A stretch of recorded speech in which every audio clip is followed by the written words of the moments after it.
안녕하세요.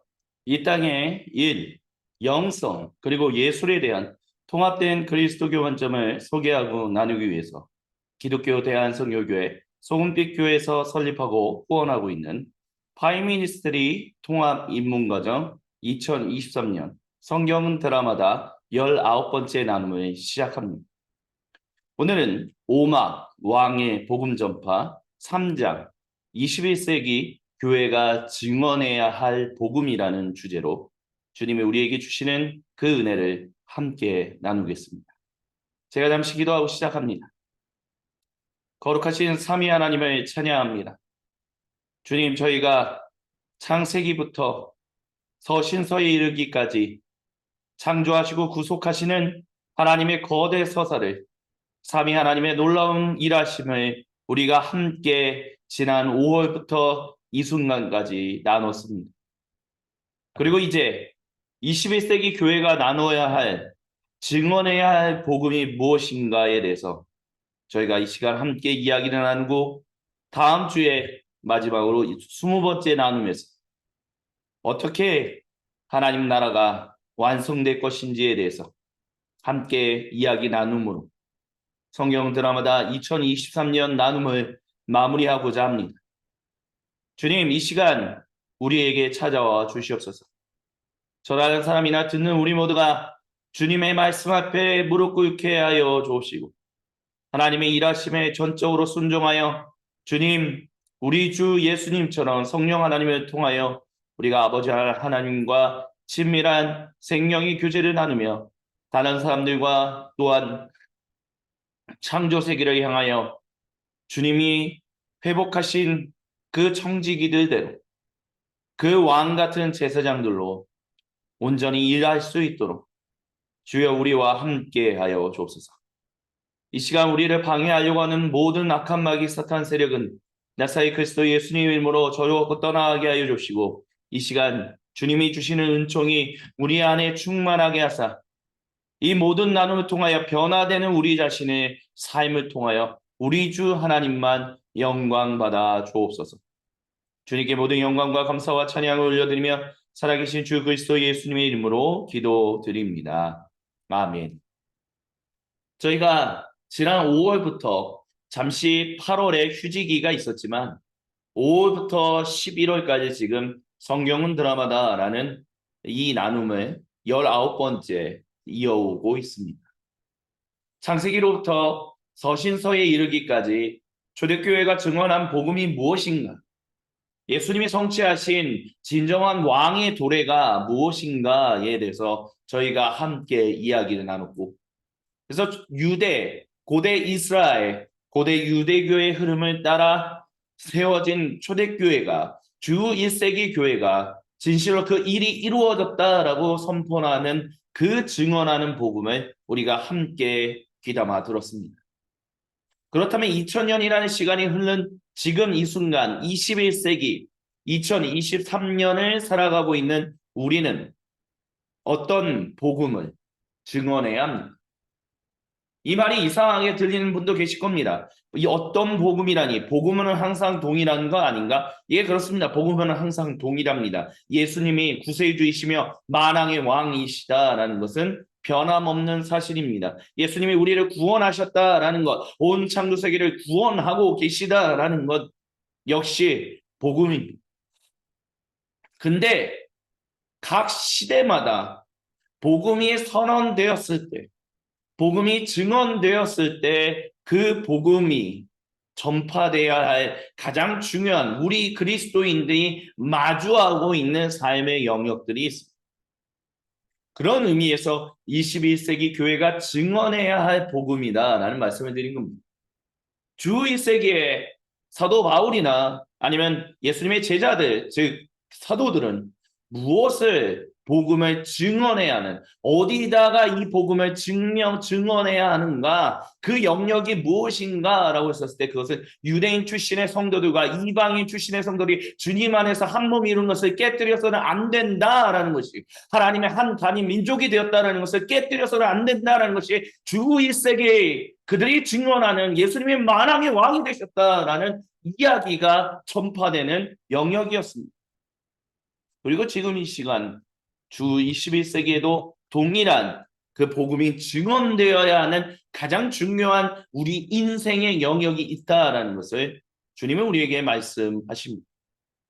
그래서 이 시간 이제 우리가 지난 1주차부터 18번째까지 나눴던 모든 이야기를 통하여 우리가 우리의 삶 속에 증언해야 한 그 삶의 영역, 가장 마주쳐야 하는 특별히 바이미스트리가 기독교 대한선교회 소금빛 교회가 정말 그런 교회 공동체가 세워지기를 간절히 소망하여 그 말씀을 사모하여 뛰어드는 사람들이 자발적으로 모이는 교회 공동체, 그 영역이 무엇인가라는 부분에 대해서 함께 이야기를 나누고자 하겠습니다.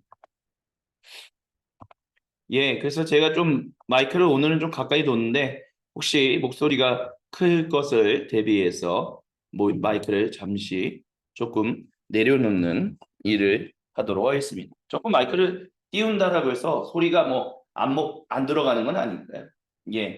그래서 함께 화면을 공유하면서 이야기를 나누도록 하겠습니다. 오마 광해 복음 전파 3장 21세기 교회가 증언해야 할 복음입니다. 우리는 하나님 나라를 맛보고 전시하는 사람들입니다. 교회가 증인되었다라는 이야기가 바로 그런 것이죠. 창조하시고 구속하시는 삼위 하나님의 거대 서사 안에 우리가 지금 현재 살아가고 있습니다. 주님께서 다시 오시는 그날까지 22세기, 23세기, 24세기, 25세기 몇 세기까지 이어질지 모릅니다. 근데 중요한 것은 주님 다시 오시는 그날까지 우리는 21세기라는 세상 가운데 살아가고 있다는 것을 기억해야 합니다. 몇 시입니까? 성경 이야기 안에서 우리는 어디에 위치해 있습니까? 우리가 위치해 있는 곳은 보통 말세라고 표현하는 그 시기입니다. 말세는 하나님 나라가 계시됐고 그 나라가 주님 다시 오시는 날 완성되는 그 중간의 시기를 말하는 것입니다. 마치 하나님 우리에게 돌아와 주시옵소서, 바벨로니아 포로기로부터 우리가 해방되어 페르시아 제국에 의하여 하나님 약속하신 주님의 땅으로 돌아왔지만 아직도 우리의 포로기가 끝나지 않았습니다 라고 하며 성경을 정경화하고 기도를 하고 또한 주님이 돌아오신다라는 것을 간절히 꿈꿨던 고대 유대교 수르바벨 성전 시대 또는 제2성전 시대가 있었던 것처럼 우리는 지금 마침내 예수님이 만왕의 왕이 되셨고 온 세상의 구세주가 되셨다, 그리스도가 되셨다라는 것을 증언하는 주님이 그 개선 행진을 마치고 돌아오시는 그날까지 증인으로서 살아가는 그 시대 가운데 살아가고 있습니다. 그래서 우리는 세상의 빛입니다. 우리는 고대 이스라엘이 해야만 했었던 고대 유대교가 지금 현재 참여하지 않고 있는 그 영적 이스라엘로서 교회는 하나님 백성의 사역과 선교를 계속해서 이어갑니다. 그것은 창세기 12장 2절부터 3절의 복의 통로가 되는 것입니다. 창세기 12장 2절 3절에서 이렇게 말씀하셨습니다. 하나님이 아브라함에게 내가 너로 큰 민족이 되게 하고 너에게 복을 주어서 내가 크게 이름을 떨치게 하겠다. 너는 복의 근원이 될 것이다. 너를 축복하는 사람에게는 내가 복을 베풀고 너를 저주하는 사람에게는 내가 저주를 내릴 것이다. 땅에 사는 모든 민족이 너로 말미암아 복을 얻을 것이다. 그래서 사도 바울은 갈라디아서 3장 14절에서 이는 아브라함의 복이 왕이신 예수님 안에서 민족들에게까지 흐르게 하고 우리도 믿음을 통해 성령님의 약속을 받게 하려는 것입니다 라고 이야기했습니다. 그렇게 우리는 세상의 복으로서 살아가고 있습니다. 또한 우리는 하나님의 온 세상 가운데 진실한 하나님의 살아계심, 하나님으로부터 사랑받고 하나님을 사랑하는 사람들이 어떠한 사람들인가라는 것을 실제적으로 보여주는 사람들입니다. 출애굽기 19장 3절부터 6절에 주님께서 이렇게 말씀하셨습니다. 모세가 산으로 올라가 하나님께로 가니 주님께서 산에서 그를 불러서 말씀하셨습니다. 너는 야곱 가문에게 이렇게 말해라. 이스라엘 자손에게 이렇게 일러주어라. 여기서 야곱 가문과 이스라엘을 나누는 이유는 왜냐하면 함께 고대 이집트 신왕조로부터 탈출하여 나왔던 그들은 단순히 야곱, 아브라함, 이삭 그리고 야곱의 후손들만이 아닌 다양한 민족이 함께 나왔기 때문에, 그래서 야곱과 이스라엘이 함께 언급되고 있다, 번갈아 가면서 언급되고 있다라고 얘기할 수 있을 것입니다. 그렇기 때문에 하나님의 백성 아브라함, 이삭 그리고 야곱의 후손들인 야곱 가문 또한 그들과 함께 나온 이 다양한 민족들에게, 이스라엘에게 일러주어라. 너희는 내가 이집트 사람에게 한 일을 보았고 또 어미 독수리가 그 나에게로 새끼를 업어 나르듯이 내가 너희를 인도하여 내게로 데려온 것도 보았다. 이제 너희가 정말로 내 말을 듣고 내가 세워준 언약을 지키면 너희는 모든 민족 가운데서 내 보물이 될 것이다. 온 세상이 다 나의 것이다.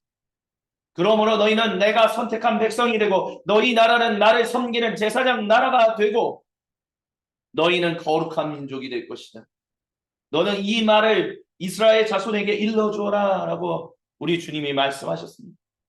그래서 사도 베드로는 그것과 동일하게 이제는 교회인 여러분, 주님을 머리 삼는 그 공동체인 여러분, 여러분은 택함 받은 족속, 왕같은 제사장, 거룩한 나라, 하나님께서 소유하신 백성입니다 라고 외치며, 여러분이 그렇게 된 이유, 목적은 여러분을 어둠으로부터 자신의 놀라운 빛으로 부르신 분의 고결한 위협을 전하는 것이다 라고 이야기합니다.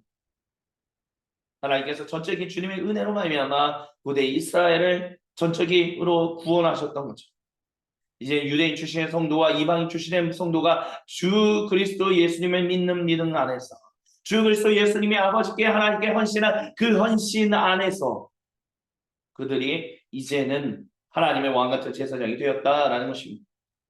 그리고 세 번째는 세상의 빛입니다. 사실 다 같은 이야기죠.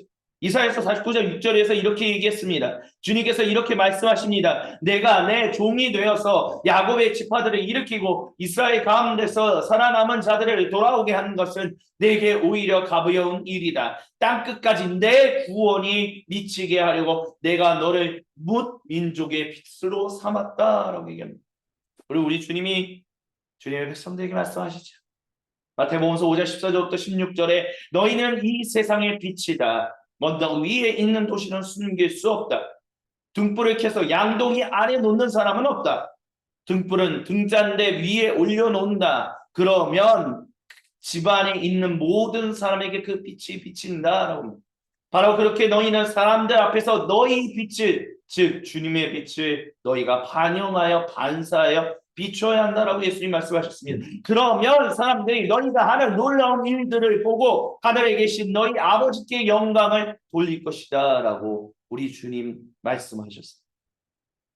우리는 계속해서 이렇게 이스라엘의 사역을 이어나가는, 선교를 이어나가는 복의 통로요 모델로서의 사람들이며 세상의 빛입니다. 하나님 나라를 세상으로 하여금 알게끔 하고 예수님의 사역을, 그래서 예수님의 사역과 선교를 이어가는, 끊임없는 예수님의 사역을 이어가는 사람들입니다. 성경 드라마의 주저자는 282쪽에서 이렇게 얘기했습니다. 성경 이야기는 세상에서 하나님이 하고 계신 일, 창조세계 전체의 갱신을 위해 하고 계신 일에 대한 것입니다. 처음부터 하나님의 구속사역은 그분의 선한 창조세계를 회복하고 복원시키는 것이 목표였습니다 라고 얘기합니다. 이게 중요한 겁니다. 21세기 한국교회 특별히 주님의 말씀을 듣는 가운데서 하나님이 당신을 구원하신 것은 당신으로 하여금 천국 가게 하기 위함이다 라는 것으로 계속해서 복음을 자꾸 축소하는 이야기를 듣는다면 이제는 그 귀가 열리기를 주님의 이름으로 간절히 부탁을 드립니다. 왜냐하면 하나님의 구속사역은 선한 창조세계 타락했고 파괴되었고 무너졌지만 아직도 하나님의 선하다라고 좋다라고 여기시는 이 창조세계를 회복하고 복원시키는 것이 목표다라는 것입니다. 그러므로 그분께 순종하려는 백성은 창조세계만큼 넓은 구속을 추구해야 합니다 라고 합니다. 이스라엘이, 고대 이스라엘 민족이 이 부르심에 순종했다면 이미 이스라엘은 세상의 빛이 되었을 것입니다 라고 말합니다. 하지만 그러지 못했죠. 그러한 삶의 매력이 모든 민족을 하나님께로 이끌었을 것입니다 라고 말합니다. 하지만 그러지 못했죠. 하지만 주님은, 예수님은 우리에게 보내셨습니다.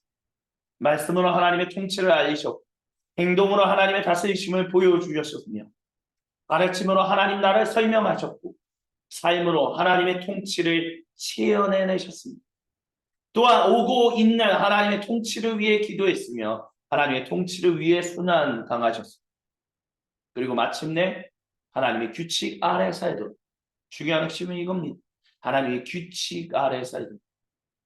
아직도 당신이 성도로서 교회에서 듣는 복음이 이제는 우리는 은혜의 시대를 살고 있기 때문에 구약 시대의 율법은 더 이상 필요 없다. 우리는 자유케 된 민족이다. 자유케 된 백성이다라고 얘기한다면 그 이야기, 그 제한되고 한정된 그 잘못된 이야기로부터 여러분의 귀와 여러분의 눈이 열리기를 주님의 이름으로 간절히 부탁을 드립니다. 왜냐하면 복음은 이제 새롭게 된 재갱신된 그 안에서 살아가는 것이기 때문입니다. 하나님의 율법과 하나님의 규칙은 폐기된 것이 아니라 재갱신되었다는 것을 기억해야만 합니다. 그렇기 때문에 예수님이 산상수훈에서 어쩌면 그 옛날에 있었던 고대 이스라엘 민족보다 더한 너희가 마음으로 간음하고 너희가 마음으로 미워한다면 너희는 이미 살인하는 자요 너희는 이미 간음한 자다. 하나님 앞에서 합당한 자가 아니다라고 이야기하셨다는 것. 자꾸 그 말씀을 빼서는 안 됩니다. 복음은 하나님의 규율과 규칙, 즉 언약 안에서 하나님이 우리에게 끊임없이 계속해서 신실하신 것처럼 우리가 하나님 백성답게 신실하게 살아가 그것으로 말미암아 마침내 창조세계가 주님의 복을 얻게 되는 일에 나아가는 일. 그것이 원래 주 1세기 교회가 고대 이스라엘과 고대 유대교를 통하여 이어지는 복음의 핵심입니다. 아버지께서 나를 보내신 것처럼 나도 너를 보낸다라고 우리 주님 말씀하십니다. 주님의 몸의 공동체가 규율이 없다고요? 규칙이 없다고요? 은혜 안에 사니까 자유해도 된다고요? 다 틀린 말이다. 다 온전치 못한 말이다 라는 것을 기억해야 합니다. 물론 그렇게 얘기 안 되는 그런 이유가 있습니다. 데이비드 보시가 이런 이야기를 한 적이 있죠. 예수님은 엄격한 행동 모델을 세워놓지 않으셨다라고. 그러니까 너희는 이렇게 해야 돼. 고대 이스라엘 민족에게 모세를 통하여 이것을 하면 너희는 살고 이것을 하면 너희는 죽는다. 그렇게 엄격한 행동 모델을 예수님 말씀하지 않으셨습니다. 하지만 마음의 변화, 인생의 변화, 나이가 행동으로 하나님 나라의 복음을 선포해야 하는 새롭고 다른 역사적 상황 가운데서 주님의 몸된 제자 공동체가 이제는 창조적인 방식으로 중요한 핵심은 이겁니다. 내가 일일이 다 지적해주지 않을게. 너희의 마음이 성령 하나님을 통하여 주 그리스도 예수님 안에서 나와 온전한 인격적인 관계 새 언약 가운데 있다면 너희는 창조적으로 너희는 그분의 행동을 이어가도록 될 거야. 예수님은 그렇게 격려하셨다라는 것입니다. 그렇기 때문에 우리가 자유롭게 산다고요? 그 교회는 규칙이 없다고? 아니요. 교회는 규칙이 있습니다. 규율이 있습니다. 창조적인 방식으로 만들어진 세상이 감당하지 못하는 그 창조적인 방식이 세상으로 하여금 하나님의 살아계심과 하나님의 사랑을 증거하는 중요한 핵심이 된다는 것입니다. 그렇기 때문에 교회를 떠나서 뭐 가나안 민족이 된다? 내가 가나안 성도로서 그냥 혼자 신앙생활해도 충분히 된다? 아니다라는 것을 기억하십시오. 왜? 주님은 우리를 공동체로 부르셨기 때문에. 인간은 이미 서로 교제하며 살아가는 존재로 하나님이 이미 창조 때부터 창조하셨기 때문에 그렇게 의도하셨기 때문에 나 혼자 신앙생활에 나 혼자 교회 안 나가도 괜찮아 라고 말하는 것은 당신은 이미 하나님의 말씀에 순종하지 않는 그냥 자기의 마음의 위안 하나 따위를 추구하는 그저 그런 성도밖에 되지 않는다라는 것을 기억해야 한다라는 것입니다. 거대 서사 안에 우리는 신실한 증인으로서 공동체로 세워지는 사람들입니다. 공동체가 중요하다라는 사람은 홀로 서는 사람이 없습니다. 사람은 홀로 성숙해지지 않습니다. 하나님은 홀로 사람을 온전한 사람으로 만들어가지 않습니다. 예수님조차도 이스라엘 민족 그 고대 유대인들 안에서 살아가셨고 제자들과 함께 살아가시고 또 하나님과 교제하며 살아가셨습니다. 수도 운동은 어떠냐고요? 수도원의 운동의 첫 시작이었던 성 안토니우스는 혼자서 20년, 25년 동안 혼자서 기도하면서 자신의 마음을 단련하고 훈련해서 마침내 하나님이 인정하시는 거룩한 사람 된 거 아니냐고요? 아니요. 성 안토니우스도 마침내 그가 그의 인생, 그의 삶을 도와주는 친구가 있었고 그 모든 고독의 시간을 지나고 난 뒤에는 공동체에 돌아와서 공동체를 세우고 공동체 안에서 함께 살았습니다. 주님께서 사랑하시는 모든 형제자매 여러분, 성숙한 성도의 삶, 진실로 온전한 제자의 삶, 진실로 하나님 백성다운 삶은 이 땅에서 이루어지는 것입니다. 우리가 살아가는 곳에서 세워지는 것이라는 것입니다. 만약에 이 세상과 상관없는 자기만의 공동체를 세우기 원하신다면 이미 주 1세기에 유지되고 있었던 에스네바파와 같은 운동을 예수님이 이끌으셨을 것입니다. 하지만 예수님께서 그런 운동을 일으키지 않으셨던 이유는 단 하나, 주님의 몸된 백성들이 살아가야 할 곳, 그래서 하나님의 살아계심을 증거해야 증인으로서 살아가는 곳, 그리고 또한 하나님의 백성으로 끝까지 신실해야 하는 것은 바로 세상으로 정하는 것이기 때문입니다. 세상 안에 있지만 세상에 속한 사람은 아니죠. 하지만 중요한 것은 세상에 속하지 않더라도 세상 안에 있으라고 주님은 분명히 말씀하셨습니다. 그리고 그 안에서 신실한 증인이 계속해서 탄생한다라는 것입니다. 그렇기 때문에 우리는 초대교회의 사역과 성교를 지속해야 합니다. 많은 사람들이 하나님 나라를 맛볼 수 있죠. 하나님 나라의 삶이 어떨지에 대해서 그 영화를 보여주는 시사회와 같은 일들을 해야 합니다. 그러기 위해서는 우리는 먼저 그 일을 해야 합니다. 하나님 나라를 맛보고 있어야 한다는. 우리가 하나님 나라를 완전한 식사를 가진 것은 주님이 재림하신 날에 이루어질 것입니다. 그렇기 때문에 우리가 완전히 정말 최고의 그 만찬을 즐기고 있지는 못합니다. 하지만 여기서 그것을 맛보고 있습니다. 내가 하나님 나라를 맛보고 있지 못하다라고 한다면 결국에는 누구에게도 하나님 나라를 맛보십시오라고 얘기하지 못할 것입니다. 만약 교회가 하나님 나라를 맛보는 것은 죽어서 천국 가는 것입니다 라고 한다면 그러면 바탕 안에서는 그렇기 때문에 우리가 해야 할 일들은 천국에 투자하는 것, 천국 가는 거에만 집중해야 돼요. 그래서 어쩌면 그렇기 때문에 교회가 오랜 시간 동안 복음 증거하는 것, 전도하는 것, 선교하는 것 이거에 너무 투머치하게 너무나 에너지를 쏟고 있었던 것은 아닌가라는 생각이 듭니다. 그게 틀렸다는 얘기가 아닙니다. 너무 볼륨이 올라가 있었다라는 거죠. 너무 음양이 올라가 있었다라는 것입니다.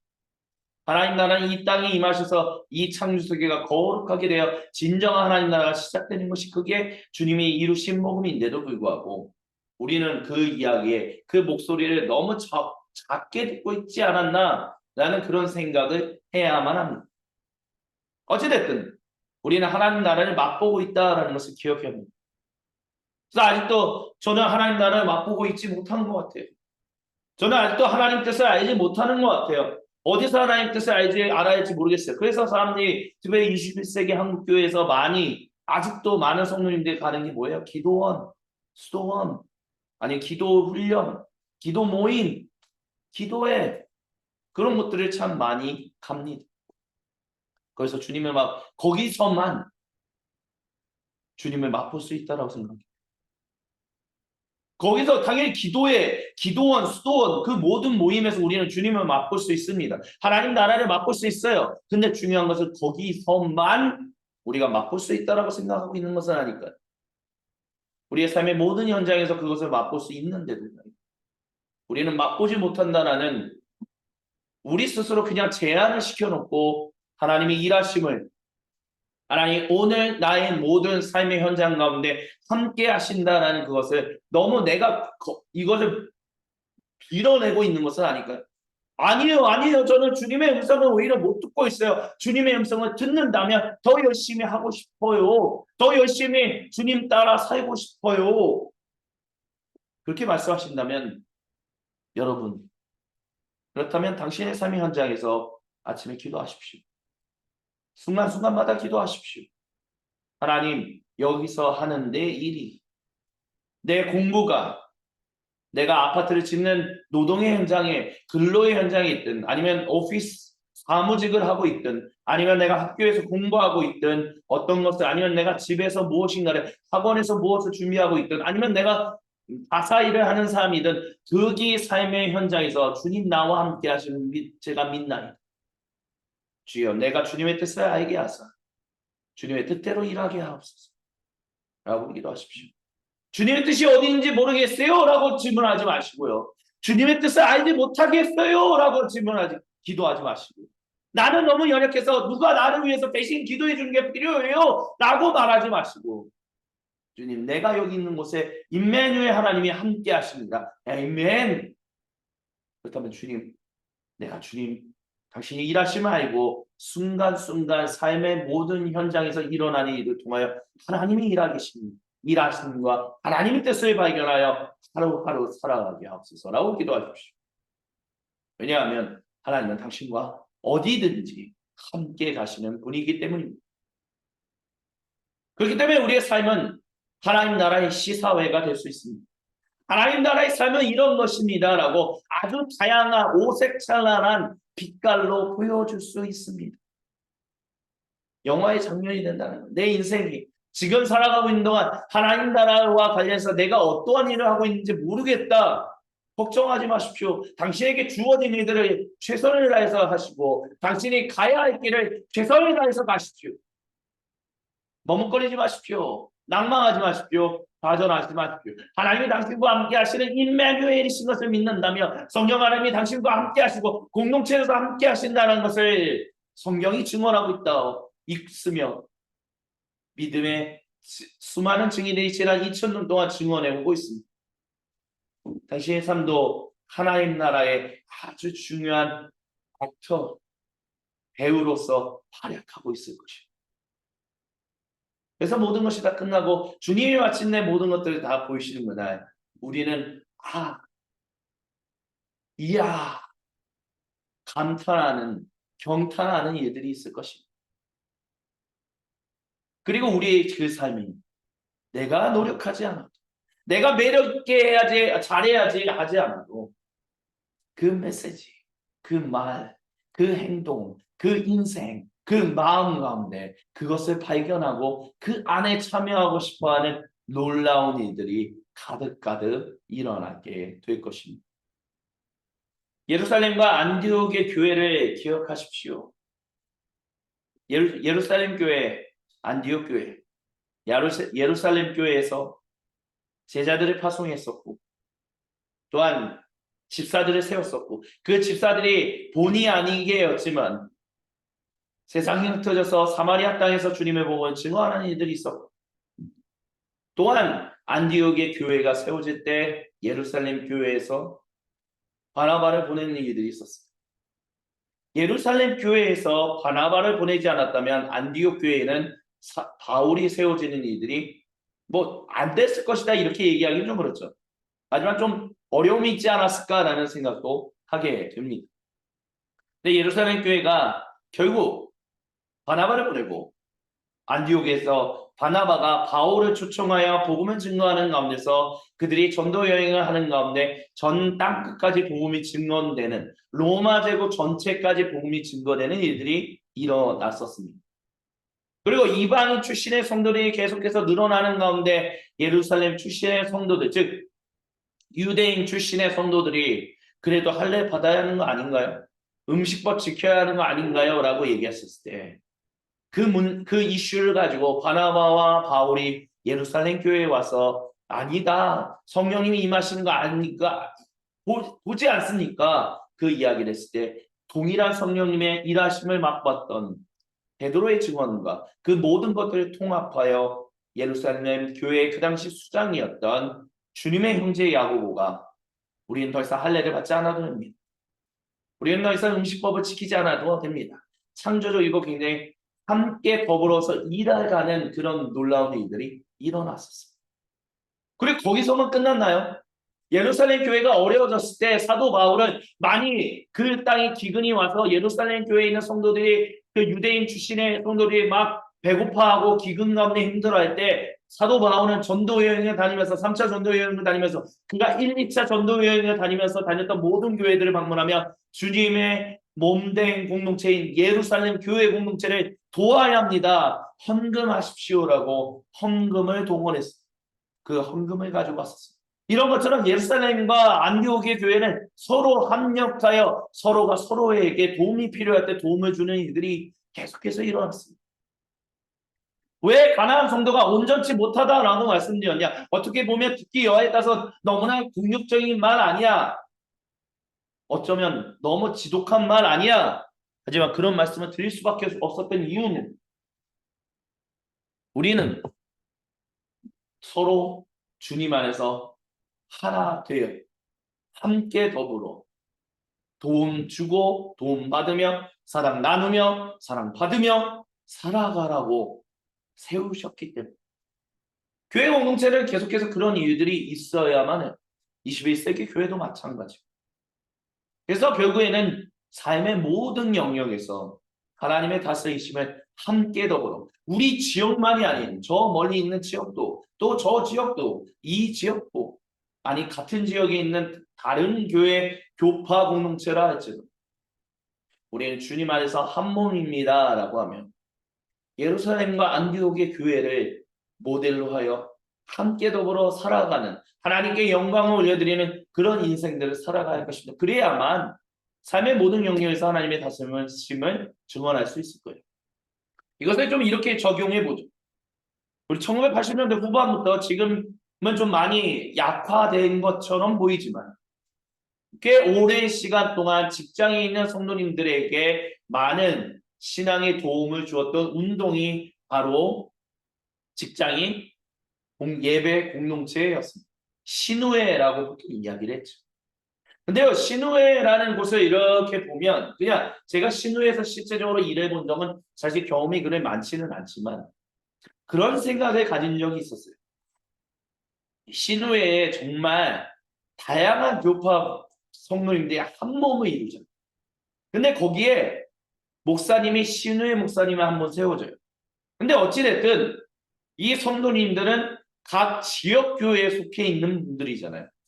그러니까 교파도 다르고 각 지역이 다르니까 만약에 어떤 이슈가 불거지면 뭐 그게 교리적인 것일 수도 있고 실제적인 것일 수도 있어요.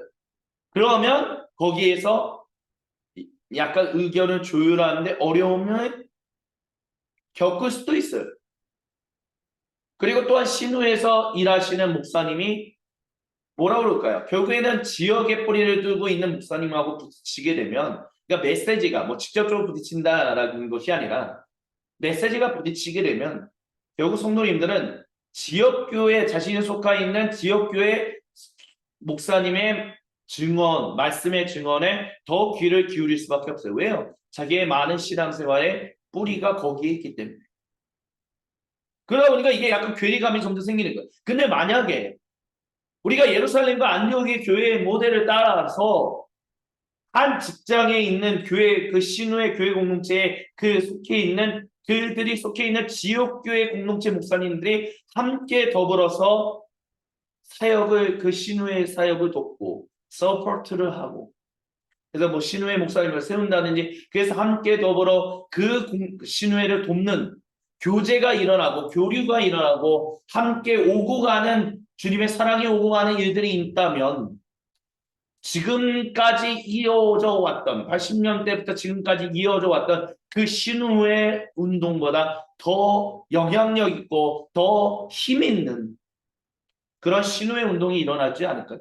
삶의 모든 영역에서 함께 더불어 하나님의 다스리심을 교파가 조금 달라서 그 의견의 차이가 있어도 그것들을 극복해 나가는 뭐 그게 좀 오랜 시간이 걸릴 수도 있죠.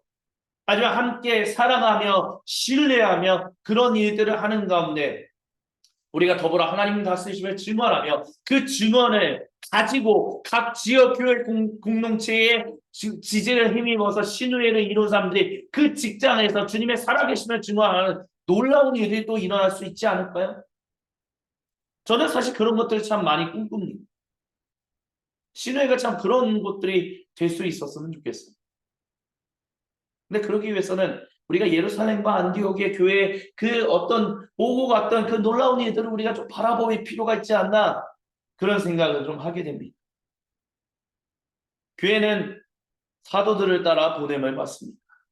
그래서 우리가 사도신경을 고백하고 니케아 콘스탄티노플 신경을 고백하는 것도 사도들이 주님의 제자들이 증언했던 복음을 그것이 바로 우리의 복음이다라고 고백하기 때문에 우리는 2000년이라는 시간 동안 살아왔지만 한 가족이다라는 그 믿음 안에서 그렇게 고백하는 것입니다. 사도들 따라 보냄을 받았다는 거죠. 하나님 나라 복음을 가지고 모든 족속을 제자로 삼기 위해 굶주린 이들을 먹이며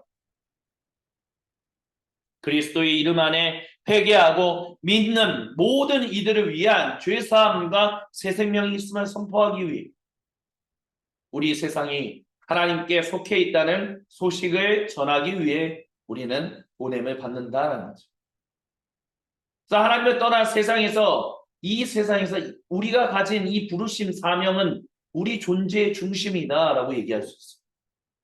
우리는 구원하신 유일한 이름은 예수님을 선포하는 이들이기 때문입니다. 우리가 선포하지 않으면 예수님의 이름을 선포하는 사람은 더 이상 존재하지 않을 것입니다. 하나님이 자신 스스로 선포하실 수는 있으나 하나님은 항상 자기 백성과 함께 일하기를 원하시거든요. 그렇기 때문에 세상을 창조하셨고 그 창조하신 좋은 세상에 하나님의 형상으로 사람들을 창조하셨던 이유가 바로 그것이거든요. 그래서 우리는 성령님이 우리로 하여금 하나님 세상에서 우리의 사명을 깨닫도록 일깨우시는 것에 기뻐하며 그리스도 예수님의 법이 온 세상을 덮도록 해야 돼요. 주님을 따르는 일은 어둠 가운데 빛으로서 오염된 세상 가운데 소금으로서 세상에 속하지 않고 어디에서든지 그분을 섬기는 것이다 라고 간증집에 어떤 분이 그렇게 간증을 했다라고 성경 드라마들 두 저자는 이야기합니다. 우리가 구원을 체험해낸다라는 것. 예수님이 하나님 나라를 체험해냈다. 이렇게 실제화하셨다는 것은 그래서 우리가 예수님 안에서 성령 하나님을 통하여 아버지 하나님과의 그 새 언약의 친밀한 인격적인 교제 안에서 그 구원을 실제화한다라는 것은 삶의 모든 영역에서 우리가 그리스도의 주 되심 아래 산다는 것을 나타내는 거예요. 너무나 오랜 시간 동안 성과 속을 이원화시키는 일들이 일어나고 있습니다. 근데 이게요, 너무나 지금의 가톨릭은 아닙니다. 제2차 바티칸 공의회를 지나면서 가톨릭은 굉장히 성과 속의 이혼론, 그리고 사제와 평신도의 어떤 위계 질서, 거룩하지 못된, 거룩하고 속됨의 위계 질서를 타파하는 일을 공의회에서 제2차 바티칸 공의회에서 선언했었습니다. 근데 그 이전에는 가톨릭 교회에서는 성과 속을 굉장히 철저하게 나누고 성스러움과 속된 것의 위계 구조를 굉장히 중요하게 여겼었어요. 근데 개신교에서도 그런 일들이 일어난다는 거예요. 목사님이 하시는 일들, 선교사님이 하시는 일들, 선교하는 일들, 교회 사역, 전도하는 일들 아니면 교회에서 하는 봉사 이런 것들만이 거룩한 것이며 그 외의 모든 것들은 그리 거룩한데 거룩해지기 위해서 조건이 있다. 이런 식의 인식들이 매우 오랜 시간 동안 21세기 한국 개신교인들을 사로잡았었습니다.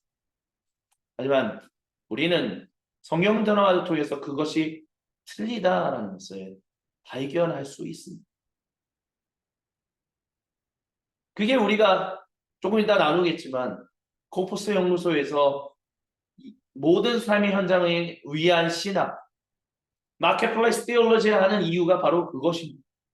근데 그거 조금 이따 다시 좀 더 자세하게 얘기하죠.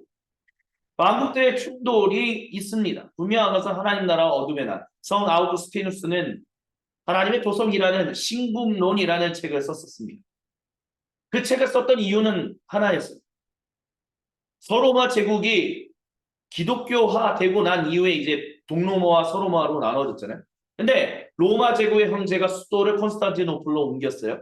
그리고 원래 수도였던 로마 요 지역은 이방 민족의 침입으로 인해서 굉장히 힘든 나라를 보냈습니다. 그러다 보니까 로마인들이 어떤 얘기를 했냐면 아직도 신앙을 받아들이지 않았던 기독교 공인이 일어났지만 신앙을 받아들이지 않았던 뭐 철학자들이라든지 뭐 이런 사람들은 무슨 얘기를 했냐면 이 봐라 그리스도와 됨으로 인해서 우리가 이방 종교를 받아들임으로 인해서 우리 로마 제국이 약해졌다. 결국 서로마 제국을 약화시킨 그 영광을 뺏은 그것은 그리스도교다라고 얘기를 해요. 근데 이런 얘기를 동일하게 하는 사람이 누구냐면 일본의 유명한 여성 작가로 제가 기억하고 있는데 그분이 썼던 로마인 이야기라는 책이 바로 그런 얘기를 고스란히 답습하고 있어요. 그러면서 성 아우구스티누스가 그런 상황 가운데서 그가 하나님 나라와 세상 나라를 비교하는 신국론 두 왕국에 대한 이야기를 썼다라는 것입니다. 그럼 성 아우구스티누스는 그 책에서 이런 얘기를 한 적이 있습니다. 우리는 물론 성 로마 제국 안에 살아가고 있습니다. 하지만 우리는 그 안에 속한 사람들은 아닙니다. 그리스도인들은 항상 언제나 변함없이 동일하게 주님 다시 오시는 그날까지 하나님 나라에 속한 사람들입니다. 그래서 서로마 제국이 비록 사라진다 할지라도 서로마 제국이 약화되어 이방 민족의 침을 받는다 할지라도 하나님 나라는 약화되는 것이 아니며 하나님 나라가 이 제국을 없앤 것이 아니라 하나님 나라는 계속해서 복음의 전진을 위하여 새로운 일들을 해가고 있습니다. 라고 얘기했습니다. 어쩌면 그것이 그렇기 때문에 이 성 아우구스티누스는 왜 로마인들이요 당신들이 그리스도교를 받아들임으로 인해서 우리가 약화되어서 이렇게 무너졌다 우리가 잘못되었다라고 얘기합니까? 그것은 온전치 못한 얘기입니다 라고 하면 아직도 어둠의 나라에 속하는 그 이야기로부터 우리는 대척점에 있는 하나님 나라 안에 있다는 것을 기억하십시오라고 얘기를 했습니다. 그리고 우리 하나님 나라에 속해 있는 사람이 늘어나면 늘어났습니다. 하나님의 창조 세계는 더욱더 복을 얻는다라는 것입니다. 그래서 왕국들의 두 왕국의 충돌이 있다라는 것은 계속해서 인류 역사 가운데서 증명되고 있습니다. 한 나라가 흥했다가 한 나라가 망했다가 계속해서 그런 일들이 반복됩니다. 모두가 함께 평화로웠던 시대가 있다가 갑자기 어려워짐으로 인하여 전쟁이 일어나고 수많은 일들이 일어납니다. 근데 예수님이 뭐라고 말씀하셨죠? 사람이 민족과 민족이 사람과 사람이 나라가 대적하여 전쟁이 일어난다 할지라도 지진이 일어난다 할지라도 자연재해가 일어난다 할지라도 놀라지 마라. 하나님은 당신의 구원을 이루신다.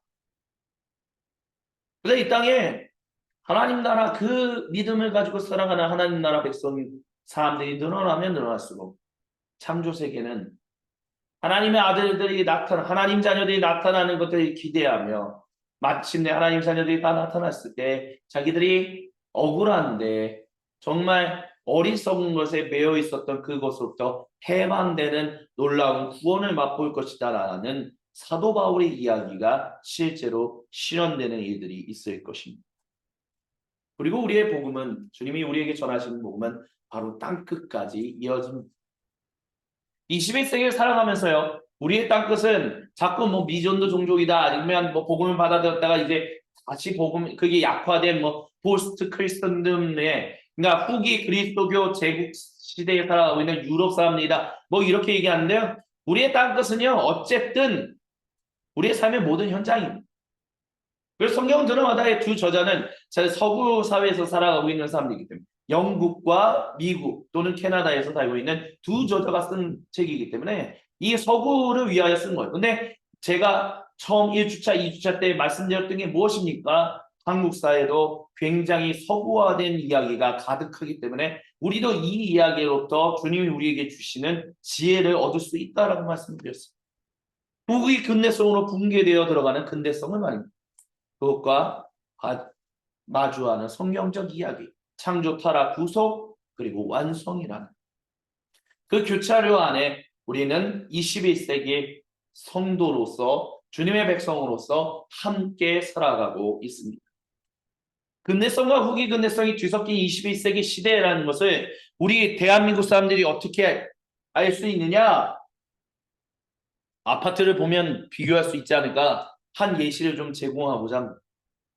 왼쪽에 있는 아파트들은 한 뭐 1980년대, 90년대에 지어졌던 아파트들. 굉장히 동일한, 그래서 똑같은 모습으로 지어지고, 그래서 어디를 가든 어느 곳을 가든 다 모습이 똑같아요. 내부 인테리어나 뭐 방 구조나 아니면 뭐 외관 구조나 똑같아요. 근데 요즘 지어지는 아파트들 보면 달라요. 오른쪽에 있는 것은 서울 강서구 소음빛교회 보는 예배당이 있는 서울 강서구 마곡단지에 있는 엠벨리 중에 하나입니다. 근데 잘 보시면 모르겠지만 일단 모양들이 다 다르고요. 햇빛을 받는 기준도 달라요. 획일화되어 있는 것이 아니라 굉장히 다양하게 지어져 있습니다. 그리고 그 건물 안에도요. 밖으로 테라스가 있는 몇 안 되는 집이 있고요. 또 테라스가 없는 다른 호수들이 있어요. 그러다 보니까 이제는 예전처럼 어느 아파트를 가면 여기가 여기고 거기가 이제 다 다른 같아. 이게 아니라 같은 아파트 동이라고 할지라도 1층에는 테라스가 있네, 마당이 있네, 2층, 3층, 4층 아무것도 없네. 6층에 갑자기 테라스가 있네. 그래서 프리미엄이 더 돈이 더 비싸지고 이런 일들이 일어나요.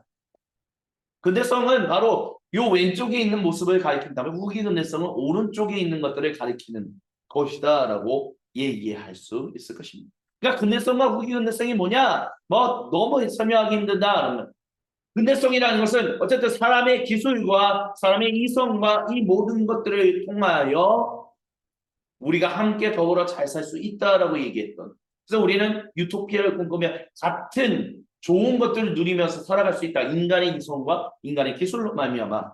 뭐 그런 것들이 근대성의 어떤 주요 특징 중에 하나라고 한다면 후기 근대성은 뭐냐라고 한다면 그런 것들이 아니다. 거기서는 창의성이 나오지 못한다. 창조성이 나타나지 못한다. 모든 기존에 가지고 있었던 모든 관점 이렇게 획일화하면 다 함께 더불어 잘 살 거야. 인간의 이성과 인간의 기술로 모든 걸 잘 살 거야. 아니야. 그것을 창조적으로 적용해서 다르게 적용하는 방식들이 필요해.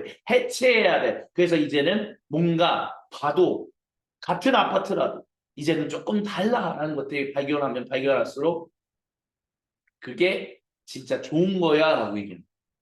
그게 후기 근대성이 가진 특징 중에 하나. 해체하는 것. 기존의 관념을 답습하지 않고자 하는 것. 그리고 서로 존중하지만 서로 다름을 드러내고자 하는 것. 이런 것들이 후기 근대성이 나타나는 주요 특징이다라고 할 수 있을 거예요. 근데 근대성을 통한 2주차 때 나눴던 거지만 성경 해석의 문제점이 뭐예요? 귀납법을 선호하고 성경을 파편화하여 의미를 추출하고 개인적 신념을 수동적 목소리로 서술하는 일들이 일어났다라고 이 로렌스 윌킨슨이라는 리젠트 칼리지의 이제 인터디스플리너리 그러니까 학제간 그 과목의 철학 교수로서 이제 지금 은퇴하셨지만 그분이 이런 얘기를 했다라는. 그러니까 복음이 선포되는 게 귀납법적으로. 그래서 요즘 보면 대제설교 목사님들 잘 안 해요. 자, 본문은 이런 겁니다. 이 본문으로부터 우리가 얻을 수 있는 은혜는 이겁니다. 첫째, 둘째, 셋째. 이게 다 연역식의 방법이었거든요. 근데 근대성이라는 것을 통해서는 더 이상 그런 것들은 이제 조금 우리가 이제는 좀 멀리 해야 하는 것 이렇게 이제 얘기를 해요. 그래서 귀납법적으로 해가지고 우리의 시대와 그때의 시대를 비교하여 어떻게 하면 하나님의 말씀을 이해할 수 있을까? 그러다 보니까 마치 반드시 오늘 우리의 시대, 왜냐하면 이 연역식이라고 하는 것은 우리가 아직도 대지 설교하시는 분들을 이렇게 어르신들, 목사님들 보면 그분의 이거 하나, 둘, 셋이라는 게 꼭 우리의 삶의 현장하고는 크게 상관이 없어 보이는 것 같은 이야기들을 하실 때도 있거든요. 그게 연역식 접근에서 이제 나타날 수 있는 어떤 특징이다라고 얘기할 수 있을 거예요. 근데 이런 귀납법을 선호하면 반드시 말씀을 준비하는 목회자들이 무슨 생각을 하냐면 성경 말씀은 반드시 오늘 우리 시대에 적용되어야 돼. 안 되면 안 돼라는 인식에 너무 사로잡혀요. 그러다 보니까 오늘 이 시대의 어떤 이슈에 대해서 풀어나가는 성경의 말씀을 찾기 위하여 마치 성경의 말씀이 하나의 해결책인 것처럼 원리로서 그 원리를 추출해서 오늘 이 현장에 적용해야 하는 이거에 초점이 맞춰져 있다는 거예요. 그러니까 내 삶의 현장하고 별 상관 없으면 그 말씀 선포가 크게 의미가 없을 것 같다 이렇게 생각하는 거예요. 근데 그게 아니거든. 하나님 말씀이 선포되었을 때 하나님의 말씀하시는 이런 의미가 있습니다라고 한다면 그것에 듣는 주님의 백성이 사실 대지설교라는 것이 연역식 접근이라는 것이 그런 것들이거든요. 그 가운데서 성령님의 일하신 가운데서 오늘 나의 삶에 그러면 주님 이것을 어떻게 적용해야 합니까? 라고 그런 것들이 이제는 안 일어나고 있다는 거예요. 하나하나 다 이제는 목회자가 다 성도님들의 적용점까지 다 적용해줘야 한다라고 생각하는 일들이 자꾸 일어난다라는 거예요. 그러다 보니까 성도님들은 그냥 앉아서 듣기만 해요. 아멘. 아, 적용점이 이거예요. 하나, 둘, 셋. 오케이, 아멘. 그거 가지고 적용해봅시다. 적용 안 되면 에이, 목사님 현장은 모르네. 이런 식의 접근이 일어난다. 그리고 성경을 파편화하여 의미를 추출하게 된다는. 그러다 보니까 자꾸 어떤 본문, 그 본문에서 얘기하는 특정 이야기, 거기서부터 뽑아낼 수 있는 원리, 뭐 이런 식의 의미 추출. 그러니까 성경을 거대 소설로 바라보는 관점들이 약화된다는 거죠. 개인적 신념이 수동적인 목소리. 그러니까 자신이 없어요. 왜요? 왜 그런 얘기 많이 들으니까 목사님들 그런 얘기 많이 듣거든요. 목사님 현장은 몰라요. 삶의 현장은 모르니까 그런 얘기 적용 좀 하시죠. 아이, 성경 얘기만 하세요. 그러면 이제 그래서 어떻게 해야지? 어떻게 해야지? 객관성과 진리를 결부하는 과정에서 개인적인 우리가 발견한 사실들을 수동적인 모습 적용하는 뭐 이런 일이 일어난다. 그리고 후기 근대성을 통한 성경 해석의 문제점, 의미의 막연한 흐름을 통한 다양성과 차이를 강조한다는 거예요. 대표적으로 예를 들면 이렇게 얘기를 할 수 있을 거예요. 이 본문의 주님의 말씀의 선포가 오늘 우리 시대의 이 삶의 현장에서 통하지 않는 이유는 그들이 살았던 삶의 현장과 우리가 살았던 삶의 현장이 완전히 다르기 때문이다. 이렇게 얘기한다. 예를 들면 20세기 중반부터 나오게 되었던 남미를 중심으로 나오게 되었던 이제 해방 신학이다라고 얘기하는 것은 이 서구의 어떤 신학적인 바탕을 별로 이렇게 인정하지 않으려고. 그래서 오랜 세월부터 흘러내려왔던 그 복음의 그 말씀을 그건 그들의 얘기고 우리의 얘기는 좀 다르다라고 하면서 복음 접근법이 다르다 이렇게 적용한다는 거예요.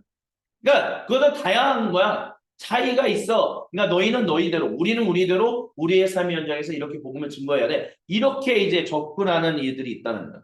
그러다 보니까 여러 가지 뭐 다양한 신학들이 등장하고 그러니까 성도님들이 막 헷갈리고 뭐 비기독교인들도 뭐 되게 성경에 관심 있는 사람들은 이 사람 얘기를 들어보면 저 사람 얘기를 들어보면 다 다르다는 거예요. 근데 자기는 자기가 옳다라고 또 자기는 옳다라고 그런데 그거는 서로 차이성은 또 인정해 줘야 한다 뭐 이런 얘기를 들어도 왜 그게 국의 근대성의 미덕이기 때문에 너는 너 나는 나 우리는 서로 달라 하지만 다른 것을 서로 인정해주고 존중해주자 그러면서 우리 안에 평화를 이루자라고 얘기합니다. 그게 후기 근대성의 어떤 관점 속에서 펼쳐지는 것이거든요. 그러니까 아까 제가 말씀드렸던 것처럼 해방신학처럼 같은 것 그런 해석들은 단순한 이념으로 지배와 저항이라는 관점으로 성경은 전체적으로 파악하려고 하는 일들이 일어난다는 저항. 한국교회에는 뭐 그렇게 많은 영향을 끼치지 못한다고 하지만 어쨌든 민중신학이다라고 하는. 그래서 하나님의 복음은 원래 민중을 향한 거야. 민중, 하나님 백성, God's people. 그게 우리의 시계 표현으로 민중이야. 그렇게 얘기하는 또 이들이 있었죠. 근데 그 민중신학이라는 것도 결국에는 지배 세력이 만들어내는 지식을 거부하고 혁명을 일으켜 모두의 참된 자유를 말해야 한다라는 그런 인식들을 민중신학자들, 오늘날의 민중신학자들도 가지고 있다는 거예요. 아니, 그러니까 지배와 저항이라는 게 나쁘다, 잘못됐다 이 말씀을 드리는 게 아니라 중요한 핵심이 뭐냐면 성경을 오직 그 관점으로만 바라보는 거예요. 그래서 서구는 지배하려고 하는 그런 신학들을 발전시켜 왔고 그래서 그 신학이 발전되어 왔고 그 잘못된 것들을 이제 타파하는 진정한 복음을 회복해야 돼. 그것은 지배와 저항이라는 프레임 그 관점으로 바라보는 거야. 이렇게 접근한다는 거야. 그러다 보니까 성경 해석에 있어서 한계점들을 드러내는 일들이 일어난다라는 것입니다. 우리는 그런 시대 가운데 살고 있다는 거예요. 왜 이 얘기를 했냐? 우리가 지금 살고 있는 대한민국 단순히 유교적인 사상만 가지고 있는 것이 아니라 단순히 불교적인 사상이나 아니면 어떤 우리나라에 오래전부터 내려왔던 어떤 그런 그런 신비주의적인 사상만 있는 게 아니라 서구에서 이야기하는 이런 근대성과 후기 근대성의 영향들이 우리 사회, 21세기 대한민국 사회에도 교계에도 비교계에도 동일하게 굉장한 많은 영향을 끼치고 있다라는 것입니다. 그걸 말씀드리기 위해서 이거를 지금 보여드린 거예요. 그렇기 때문에 우리가 성경을 거대 서사로서 바라보는 일들이 필요하다. 왜? 하나님은 언제나 영원토록 변함없이 동일하게 자신의 일들을 창조하시고 구속하시는 일들을 행하고 계시기 때문에 우리가 그 이야기를 지난 1주차부터 18번째까지 계속해서 나누면서 이야기했다는 거야. 구약의 시대와 신약의 시대가 다른 게 아니라 같은 복음이 계속해서 선포되어서 마침내 성취되었다는 거. 하나님의 백성이라는 것은 하나님의 백성을 향한 삼위 하나님의 신실하신 일하심은 포기된 적이 없다는 거. 그 일이 마침내 일어났고 우리는 이제 영적 이스라엘에서 그 복음을 증언하는 증인으로서 살아가야 한다는 것을 얘기한다는 거죠. 또한 21세기는요. 영성의 시대예요. 이거는 서구뿐만이 아니라 우리나라에서도 마찬가지입니다. 서구에서도 영성, spirituality 이런 거에 대한 관심이 굉장히 높습니다. 관심이 없는 게 아니에요.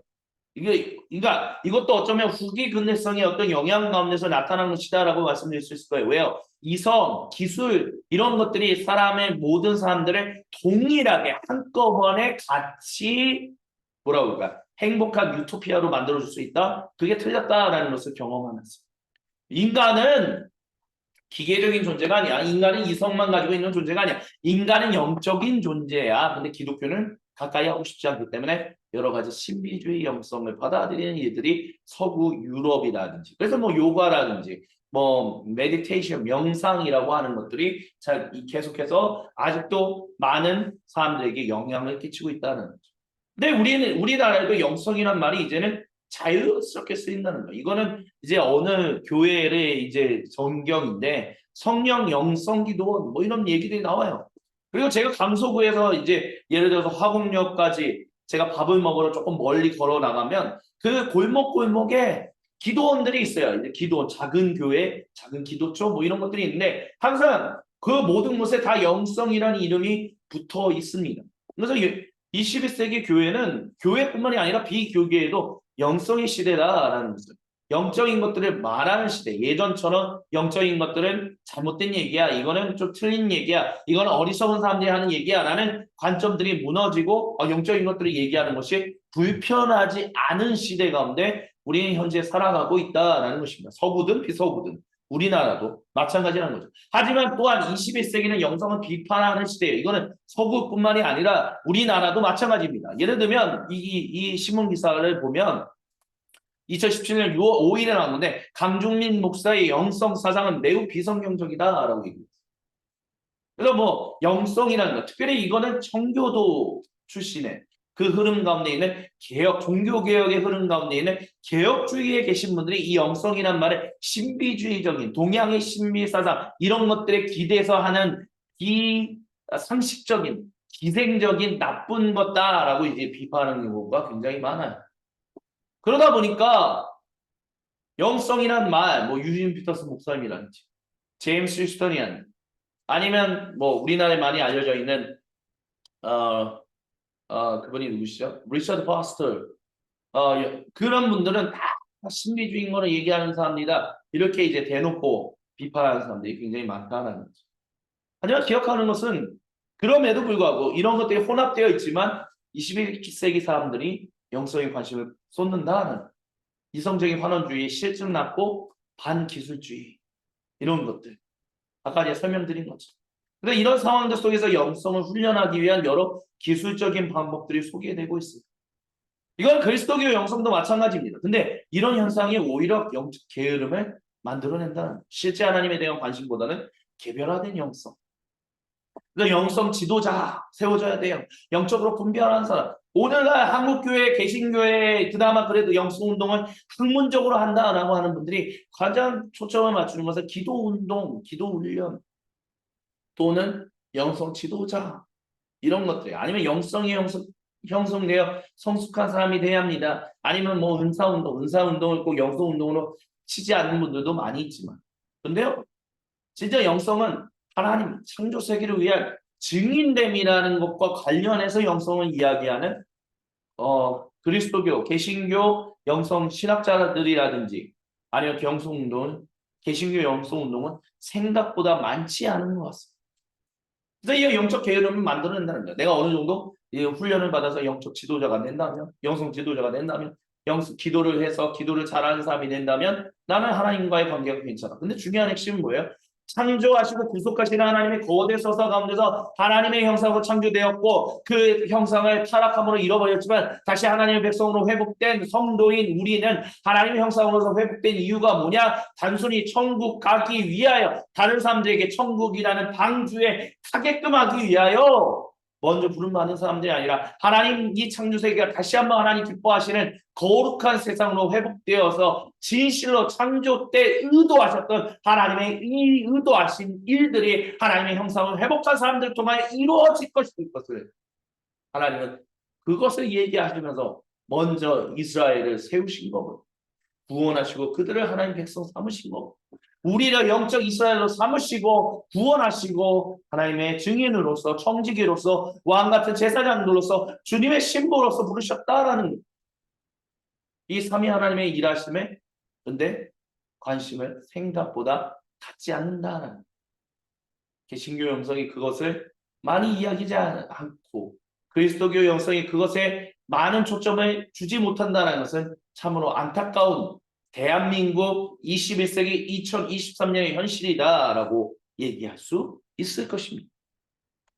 그리고 마지막으로 21세기는요. 아름다움을 표현하는 시대예요. 바디 프로파일, 바디 프로필이라는 말을 많이 들어보셨을 거예요. 자신의 삶을 건강한 몸을 위해서 열심히 운동한다든지 아니면 정말 아름다운 사진을 남기기 위해서 열심히 살을 빼고 운동해서 그 순간에 정말 어떤 체지방률을 굉장히 많이 10%까지 또는 그 이하로 떨어뜨려서 아름다운 몸을 사진으로 찍어서 남기는 일. 그래서 그거가 좀 온전치 않다라고 얘기하시는 분들 있잖아요. 이제 바디 프로파일을 위해서 그렇게 막 운동해서는 안 된다. 그거는 잠깐의 즐거움과 유의를 위하여 인생을 낭비하는 거다. 몸은 건강하게 오래오래 살아야 한다. 그래서 운동하시는 분들이 그렇게 운동하면 안 된다. 이런 얘기도 하는데 어찌됐든 근데 중요한 건 뭐예요? 아름다운 표현을 한다는 거예요. 건강하게 산다는 것은 아름다운 표현한 시대고 그거는 내 몸으로 아니면 내가 만들어낸 것으로 내가 가지고 있는 것으로 또는 내가 창출해낼 수 있는 것들로 다양하게 표현할 수 있는 시대였다. 그래서 그런 것들을 표현하는 것을 전혀 부끄러워하지 않는 시대가 되고 있다라는 거죠. 2023년 대한민국 가운데 아직도 많은 사람들이 좀 꺼려하고 있긴 하지만 많은 분들이 그런 얘기를 해요. 레깅스만 입고 다니는 사람들 보면 여성분들을 보면 참 꼴불견이다. 별로 보고 싶지 않다. 뭐 이런. 그러니까 그때 그 전에는 아름다움이라는 것은 좀 적절하게 이렇게 서로 이렇게 양보하면서 그래 너 건강해 하지만 그걸 너무 투머치하게 너무 드러내는 것은 온전하게 못하다 그런 인식들이 참 많았어요. 근데 지금은 그렇지 않다는 거예요. 다른 사람들 아니 저 사람이 어떻게 옷을 입고 있든 자기가 그렇게 아름다움을 표현하고 있고 아니면 그 아름다움을 자기의 나름대로의 표현들로 하고 있는데 그걸 표현하는 것을 왜 막아? 막을 필요가 없잖아. 더 많이 표현하게끔 하자. 그게 자유민주주의야 라고 얘기한다. 그리고 거기에 자본이 섞여서 자본이 항상 미를 어떻게 하면 미적인 것들을 더 많이 드러낼 수 있을 거니까 사람들에게 그 마음속에 있는 것들을 자극하여 돈을 사용하게끔 만드는 그런 일들이 계속해서 일어난다는 거죠. 그래서 무슬림들에 대해서 왜 많은 사람들, 비기독교인들까지도 왜 무슬림들에 대해서 굉장히 이렇게 다가가기를 두려워하는 일들이 왜 있을까? 저는 그 이유 중에 하나가 그들이 너무 뷰에 사로잡혀서 히잡을 쓰고 그런 것들이 아름다움을 드러내는 것, 자연스럽게 드러내는 것이 당연하고 미덕인데 그런 것들을 억압하는 것은 옛날 구시대적인 사상이에요. 그러니까 자꾸 사람들을 억압하지, 사람들을 핍박하지, 자꾸 테러를 일으키지, 자꾸 전쟁을 일으키지. 그러니까 무슬림은 다 도매금으로 별로인 사람들, 가까이에서는 안 되는 사람들 이렇게 밀어붙이는 것이 아닌가. 그러니까 서구 자본주의 아름다움을 자연스럽게 표현하는 것과 관련해서 그것을 당연스럽게 여기는 시대에 무슬림은 반대로 간다. 이렇기 때문에 무슬림을 멀리하는 일들이 일어나는 게 아닌가 그런 생각을 또 가져보기도 합니다. 근데 제가 경험했던 무슬림들은 모든 사람들이 뭐 극단적인 사람들은 아니거든요. 오히려 무슬림 여성분들 중에는 자기의 아름다움을 히잡이라는 것을 다양하게 표현함으로 인해서 그거를 또 표현하는 사람들도 있고, 심지어 동유럽에 이 무슬림 국가 중에 있는 뭐 보스니아라든지 이런 곳들은요, 코소보라는 히잡을 쓰지 않는 분들도 꽤 많아요. 왜냐하면 그게 꼭 문제가 되냐 뭐 이렇게. 그러니까 무슬림만 해도 굉장히 다양한 사람들이 있는데도 불구하고 그것을 도매금으로 이렇게 밀어내려고 하는 이들은 아름다움을 표현하는 것이 당연한 시대다라고 얘기하는 서구 시대의 그 미덕이 이 무슬림들의 사상하고는 부딪히기 때문에 아마 그런 것이다라고 얘기할 수 있을 거예요. 근데 우리나라에도 어쨌든 이와 같은 인식들이 많이 들어와 있다는 것은 분명한 사실이다라는 거죠. 그런 가운데서 교회는 과연 아름다움을 어떻게 표현하고 있을까? 왼쪽에 있는 사진은 제가 최대한 보이지 않는 어느 교회인지를 드러내지 않기 위해서 이제 그냥 가리기도 하고 좀 멀리 찍혀 있는 사진을 이렇게 가져와서 보여드립니다. 교회 예배당이죠. 중봉감사 예배를 드린 거예요. 그리고 많은 성도님들이 같이 단체 사진을 찍으신 거죠. 얼마나 좋을까요? 마침내 아름다운 예배당을 다 짓고 봉헌한 하나님께 헌당한 그 감사는 이루 말할 수 없을 것입니다. 근데 우리 개신교회의 참 예배당은요, 목회자의 설교에 참 초점이 맞춰져 있어요. 보시면 일단은 현수막이 있고요. 그 위에서 중공감사 예배, 그리고 왼쪽과 오른쪽에 교회 표가 있습니다. 교회 표에서 담임 목회자가 비전을 던지는 이 일에 온 성도들이 다 헌신해야 합니다. 이런 것들이 굉장히 영향을 주어요. 그리고 이 큰 스크린이 목회자의 설교를 이미 설교를 하고 있는데 그 화면을 크게 띄어서 멀리 앉아 있는 사람도 그 화면을 통해서 목사님의 얼굴을 가까이 볼 수 있게 하는. 그러니까 모든 교회의 어떤 아름다운 미적인 이런 모든 구성은 다 목회자의 설교에 초점이 맞춰 있고 목회자의 아이디어와 비전을 이해하시는데 초점이 맞춰져 있어요. 근데 교회는 원래 아름다움을 적극적으로 표현하는 곳인데 그 교회는 어떤 아름다움을 표현했냐면요. 예수님의 아름다움을 표현해요. 진정한 신이시면서도 유일하신 분이시면서 동시에 오직 유일하신 인간이신 예수. 참된 신이요 참된 인간이셨던 예수님이 우리를 위하여 세상을 위하여 그리고 하나님을 위하여 십자가에서 죽으시고 부활하셨다는 것을 기억하는 그것에 초점을 맞춰서 카타콤베에 가서도 반드시 만드는 것은 예수님에 대한 성화와 이콘이라고 하는 것 또는 예수님이 머무셨던 자 뭐 이런 것들을 만들었다는 설교자의 비전, 담임 목사의 비전, 담임 목사의 설교를 앉아서 같은 공간이 있는데도 멀리 앉아있으면 얼굴이 안 보니까 큰 화면에 띄어서 볼 수 있게 해주는 이게 아니라 목회자에게 초점이 맞춰진 게 아니라 예수님의 그 너무나 우리를 위하여 쏟으셨던 그 아름다움을 보게끔 하는데 초점 맞췄다는 거죠. 그래서 6세기에 보면 그 성화 중에 하나, 이콘이라고 하는 그 성화 중에 하나, 예, 그리스도 판토크레이트라는 성화가 있습니다. 전체적인 화면을 보면 예수님에 대한 얼굴이에요. 예수님 얼굴이에요. 근데 예수님 얼굴이 되게 비대칭적으로 보입니다. 도대체 왜 이렇게 그려졌냐 했을 때 먼저 왼쪽을 가리고 오른쪽만 본다면 뭔가 매서워 보이는 얼굴이 보여요. 예수님이 굉장히 화가 나신 것 같기도 하고 예수님 마치 나를 노려보고 있는 것처럼 느껴집니다. 예수님 근데 반대로 예수님 이 오른쪽 장면을 가리고 왼쪽을 보면 되게 온화한 예수님의 얼굴이 보입니다. 노려보지도 않고 뭐 그렇다고 뭐 되게 웃는 얼굴도 아니지만 어쨌든 그 눈에는 뭐 사이 같은 게 보이지 않아요. 어떻게 보면 되게 온화 그러면서도 어떤 상황에서도 흔들리지 않고 자신의 중심을 자리 잡으시는 그런 정말 공생의 사역의 그 예수님의 모습. 이 성화를 그린 이 성화자 그 작가는요.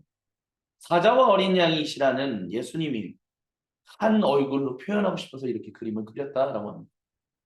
그래서 캐서린 수원에 이제 있는 그림이다라고 합니다. 그러니까 예수님은 어린 양이시다는 우리를 구원하시기 위하여 모든 것들을 다 짊어지시고 어떤 상황에서도 흔들리지 않으시고 진중하게 그 길을 걸어가신 사랑에 많으신 예수님. 하지만 그분은 또한 사자로서 결국에는 다시 오셔서 세상과 우리를 심판하실 분이라는 것. 그 예수님의 아름다움을 잊지 말자. 우리 더불어서 잊지 말자라는 의미에서 이와 같은 성화를 부렸다라는 것입니다. 이게 원래 교회의 예술이었어요. 이게 원래 그리스도인들이 표현하는 예술이었습니다. 되게 창조적이지 않습니까? 주 6세기에 이런 비대칭적인 그림, 비대칭적인 그림이 그려진 게 과연 언제일까요? 그냥 제가 미술 사학계를 다 알지는 못하지만 제가 알고 있는 제한적인 지식 안에서 굉장히 비대칭적인 이런 그림, 사람 모습이 그려진 것을 대중화시켰던 분은 아마 20세기의 피카소가 아닌가라는 생각을 하게 됩니다. 그전에는 잘 갖춰져 있는, 이렇게 뭔가 대칭적으로 그려져 있는 그런 그림들이 굉장히 중요했던 것 같아요. 뭐 낭만주의라든지 그 이전에 뭐 고전주의라든지. 제가 봤던, 저도 그림을 꽤 좋아하는 사람으로서 그냥 좋아하는 그냥 독자의 입장에서 보았던 그림 중에서 비대칭적으로 한 사람의 얼굴을 이렇게 표현하는 것은 사실 대중적으로 성공시켰던 분은 피카소인 것 같아요. 그러면 그냥 단순하게 비교해서 했다면 20세기와 주 6세기, 주 6세기와 20세기, 14세기가 차이 나는 거, 1400년 차이. 근데 창조적으로 먼저 이 예수님의 비대칭적으로 그려서 잊지 맙시다. 예수님은 우리를 향한 어린 양이시지만 또한 우리를 위한 사자이시다. 사자와 어린 양이시라는 그 어떻게 보면 한 사람에게 부여되기 어려운, 조화되기 어려운 그 이야기가 예수님 한 분에게 있다는 것을 우리가 기억하며 살아갑시다라는 이야기를 하며, 그렇기 때문에 우리는 예수님을 사랑하며 예수님 안에서 성령 하나님을 통하여 아버지 하나님과 친밀한 관계를 맺으며 살아가야 하는 거 아닙니까? 거룩한 상상력을 불러일으키는데 그리스도교 예수는 항상 사용되었다는 거예요. 근데 오늘날 교회의 예수는 도대체 어디에 초점을 맞추고 있느냐? 단순히 그냥 목회자의, 담임 목회자의 비전 선포, 비전 이해시키기에 단사의 설교를 이해시키는 거, 그거 하나에만 초점을 맞추고 있다라는 거예요. 너무나도 안타깝다라는 거예요. 심지어 찬양조차도 성만찬이 사라진 예배 가운데서 결국에는 모든 찬양이든 모든 기도든 모든 공헌이든 그것은 결국 단목사의 설교 하나에만 초점이 맞춰져 있다라는 겁니다. 얼마나 비정상적인 예배가 이 한국교회 내에서 일어나고 있다는 것을 우리가 잊지 말아야 한다. 아름다움을 표현해야 한다는 것이 너무나 많이 왜곡되어 있다는 것입니다. 거룩한 상상력, 그렇기 때문에 우리가 성경 전체를 하나님께서 허락하시는 거룩한 상상력으로 복원해낼 때, 즉 전체를 보게 될 때 우리는 성경 전체를 통해 우리에게 보이시는 하나님의 거룩하신 거대 서사를 보게 된다라고 얘기할 수 있습니다.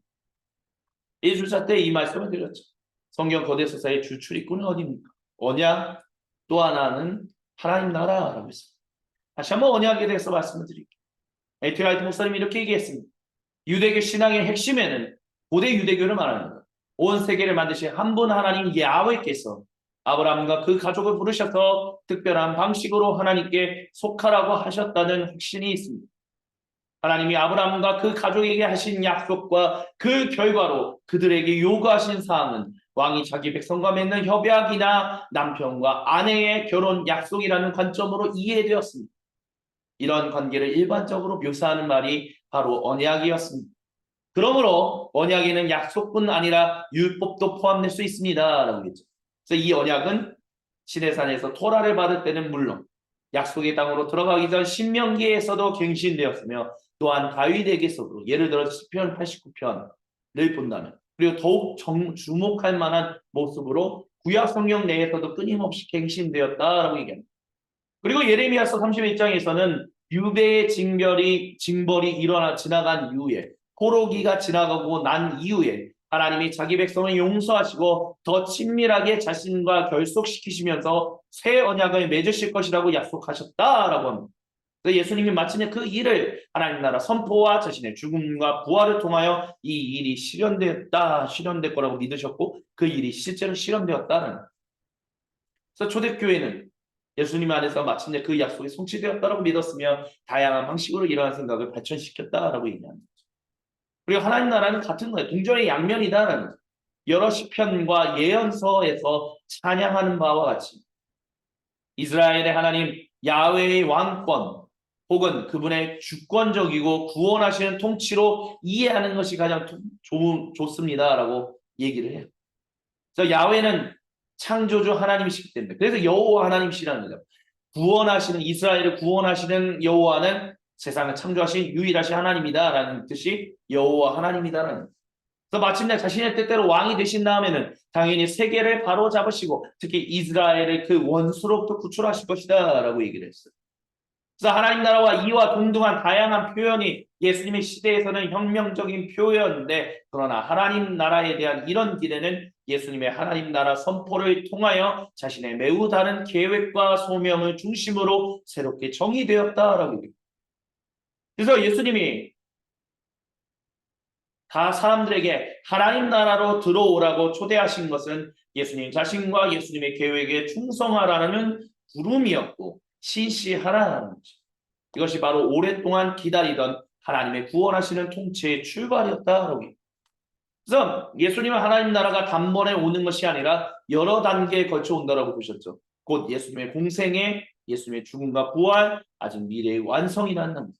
그래서 사도 마태는 하나님 나라 대신에 하늘나라, 이거는 유대인의 일반적인 관행을 따른 것이고 하늘나라는 장소가 아니라 예수님과 예수님의 사역 안에서 그리고 그것을 통하여 하나님이 왕이 되신다는 것을 가리킨다는.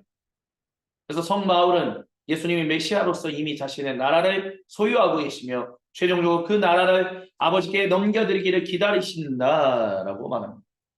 그래서 언약과 하나님의 나라, 하나님의 역사 속에서 자신의 계획을 실행해 나가실 때 자기 백성과 맺으신 특별한 관계. 하나님 나라는 결국 자기 백성만이 아니라 온 창조 세계를 통치하시는 것에 대한 것이기에 하나의 동일한 실체를 조금 다른 방식으로 다룬 동전의 양면이다라고 1주차 때 말씀을 드린 적이 있습니다. 그래서 이것을 토대로 초대교회가 증언한 복음을 정리한다면 다음과 같아요. 예수님이 첫 번째, 예수님이 진정한 만왕의 왕, 대제사장, 그리고 구세주이시다라는 거죠.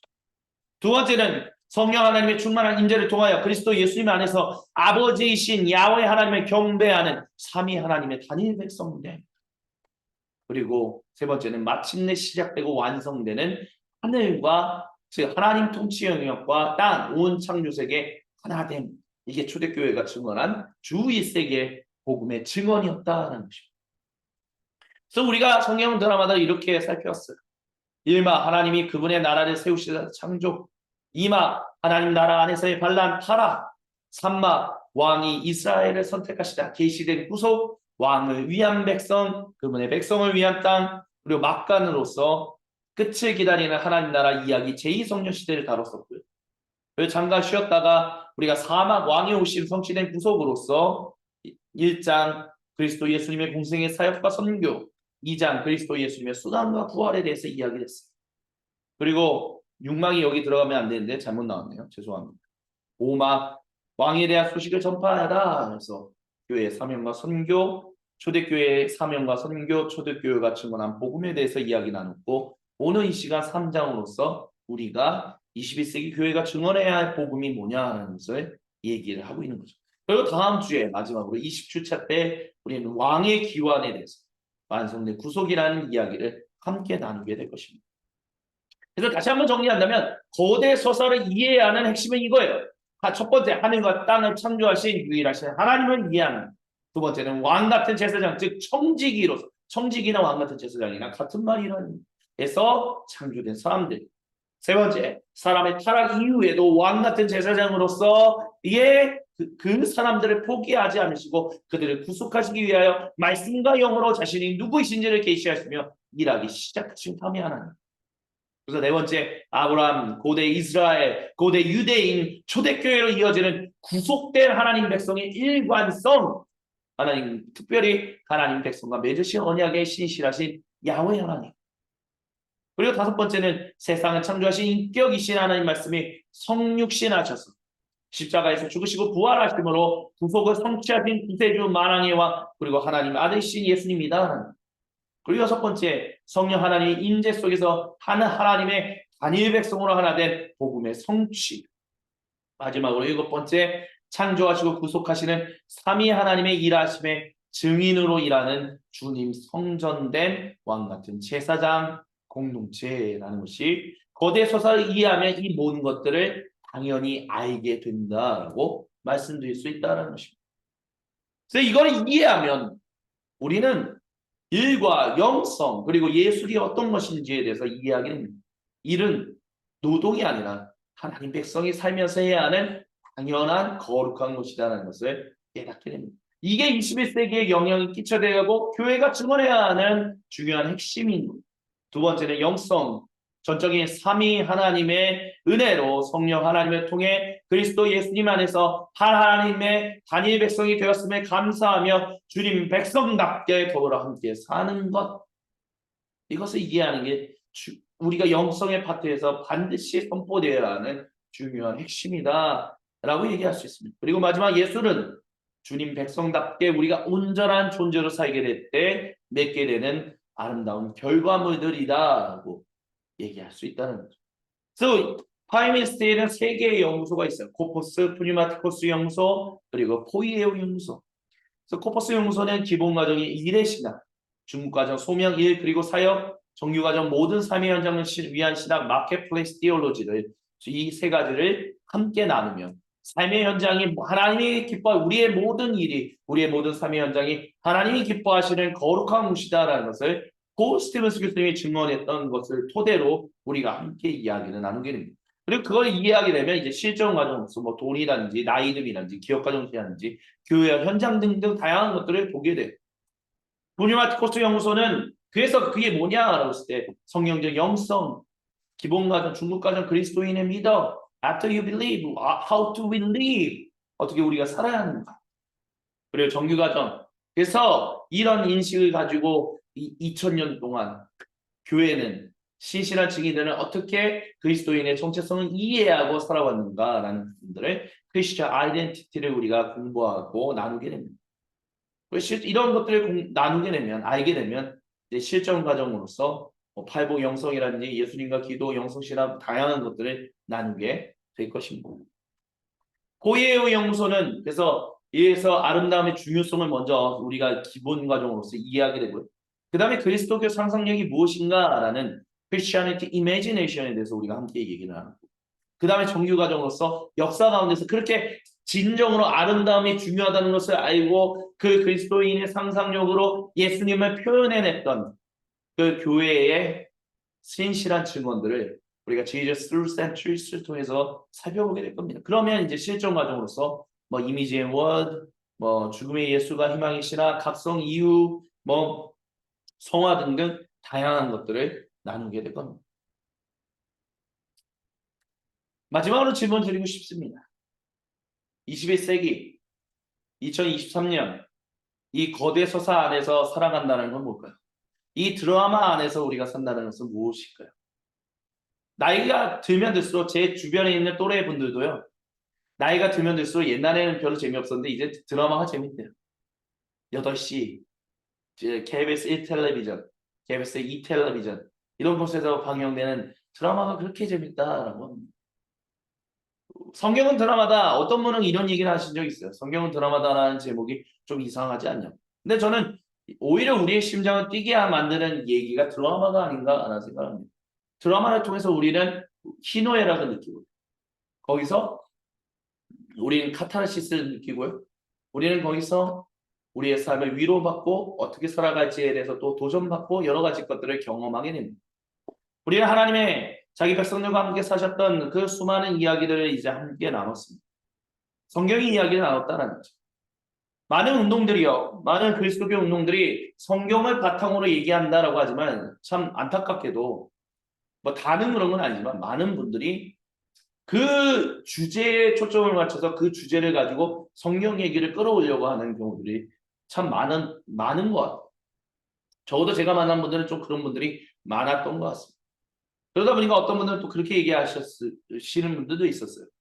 너무 성경은 일, 영성 그리고 예술도 그 주제를 강조하기 위해서 성경 얘기를 갖다 쓰려고 붙이려고 하는 거 아닙니까? 근데 저는 항상 그게 반대다라고 말씀을 드렸었어요. 아닙니다. 반대입니다. 성경의 이야기, 하나님의 거대 서사, 이 드라마를 우리가 이해하게 되면 21세기 교회가 증언해야 하는 가장 중요한 그 복음이 이 영성 그리고 예술이라는 이 세 가지 파트 죄송합니다. 통합적으로 우리가 접근해야 하는 것이구나라는 것을 깨닫게 될 것이다라고 말씀을 항상 드리고 있습니다. 그리고 2023년 이 나눔을 온라인에서 함께 하면서 유튜브에 올리면서도 기도하며 하나님 뜻 가운데 나아가는 것은 이것에 사로잡히는 사람들이 분명히 있을 거다라고 저는 생각하고 있어요. 그래서 우리의 모든 삶의 현장에서 아름다움을 창출해내며 하나님의 단임 백성으로 살아가는 것을 끊임없이 포기하지 않으려고 하는 부단한 분투, 그 미덕을 추구하며 살아가는 진실한 하나님 백성의 공동체가 이 한국 땅 가운데 전 세계 가운데 세워지는 것을, 그게 성경이 얘기해왔던 하나님의 거대 서사 가운데서 오늘 21세기 우리가 마주하고 있는 도전해야 하는 삶의 현실이다라고 저는 그렇게 믿으면서 살아가고 있다는 것이죠. 여러분은 어떠십니까? 여러분의 땅끝은 어디십니까? 여러분은 이 거대 서사를, 이 드라마를 어떻게 생각하십니까? 다시 한번 요약합니다. 예수님의 하나님 나라 선교는 말씀은 하나님의 통치를 알리셨고 행동으로 하나님의 다스림을 보여줬으며 가르침으로 하나님 나라를 설명했고 삶으로 하나님의 통치를 체현하셨고 오고 있는 하나님의 통치를 위해 기도했으며 하나님의 통치를 위해 순환당하셨고 마침내 하나님의 규칙의 아래에 살도록 공동체를 형성하셨습니다. 예, 이렇게 저희가 성경 드라마다 이 모든 이야기를 나누게 되었습니다. 이 모든 것들이 다 주님의 은혜다라고 저는 그렇게 생각을 합니다. 지금 이 시간까지, 그래서 오늘 얘기는 좀 많이 길었어요. 어떻게 접근해야 하는가, 이 모든 얘기가 결국 21세기와 삶하고 무슨 상관이 있는가, 이런 것들을 좀 풀어가기 위해서 길게 또한 좀 강조하다 보니까 목소리를 높여서 얘기하게 되었습니다. 너무 시끄러웠다면 진심으로 사과의 말씀을 드립니다. 하지만 말씀드리고 싶은 거 하나는 우리가 접근해야 하는 진실한 복음이 하나님의 거대 서사 가운데 있다라는 것을 우리는 놓치지 말아야 할 것입니다. 하나님은 이 일을 위하여 지난 오랜 시간 동안 신실하게 일하셨고 앞으로도 신실하게 일하실 것이며 오늘 우리 안에서 신실하게 일하고 계십니다. 그 일하시는 주님을 바라보며 함께 이 파이미니스트의 일에 함께 동참하며 함께 훈련받으며 함께 주님의 몸을 세워나가지 않으시겠습니까? 그 거룩하신 일에 성부와 성자와 성령 삼위 하나님의 이름으로 간절히 당신을 초청합니다. 만약에 관심이 있으시다면 교회 공동체의 예배에 참석해 주시고 아니면 온라인으로 유튜브에 올라오는 실시간 예배 영상에 함께 그것을 통해서 예배를 드리시면서 부담을 느끼시다면 조금씩 가랑비에 옷 젖듯이 주님의 지금 일하고 계시는 놀라운 일들에 함께 동참하는 그런 멋진 주님 안에서 한 형제 한 자매가 되기를 간절히 소망해 봅니다. 이것으로 오늘 성경 드라마다 19번째 2023년 19번째 나눔을 마무리하겠습니다. 제가 잠시 기도하고 마칩니다. 주님 감사합니다. 오늘 우리와 함께 하시고 이 모든 이야기 가운데 함께 하신 주님의 이름을 경배하며 찬양합니다. 모든 영광, 감사, 그리고 찬양 우리 주님 홀로 받으시옵소서. 살아계신 주 그리스도 예수님의 이름으로 기도드립니다. 아멘. 감사합니다. 이걸로 끝나는 게 아니고요. 다음 주에 마지막으로 완성에 대한 이야기를 함께 이야기 나누면서 진실로 마지막으로 마무리하도록 하겠습니다. 그럼 다음 주 20번째 나눔에서 다시 찾아뵙겠습니다. 지금까지 함께해 주신 모든 분들께 감사를 드립니다. 한 주 동안 평안하십시오. 감사합니다.